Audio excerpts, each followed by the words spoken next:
Excess supply. बच्चों excess supply क्या होता है?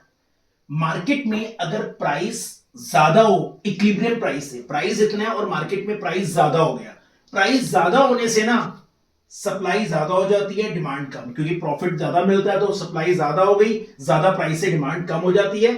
और एक्सेस सप्लाई जो होती है ना, ये मार्केट में सरप्लस क्रिएट कर देती है कि चीजों का सरप्लस है, राइट।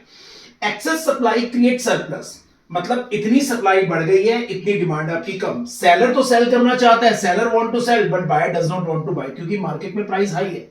सेलर फिर इस मजबूरी में, जब सप्लाई ज्यादा होगी ना, seller are ready to sell at a low price, कहता है यार मेरा जो सरप्लस है उसको सस्ते में बेचो। जैसे वो प्राइस कम करेगा, डिमांड स्टार्ट राइजिंग, क्योंकि लॉ ऑफ डिमांड है, सप्लाई स्टार्ट फॉलिंग, क्योंकि लॉ ऑफ सप्लाई है, और ये चेंज कॉन्टिन्यूसली होता रहेगा। मतलब सप्लाई कम होती रहेगी, डिमांड आपकी बढ़ती रहेगी, जब तक एक आप एक्सेस सप्लाई आपकी मतलब खत्म ना हो जाए मार्केट से, राइट बच्चों।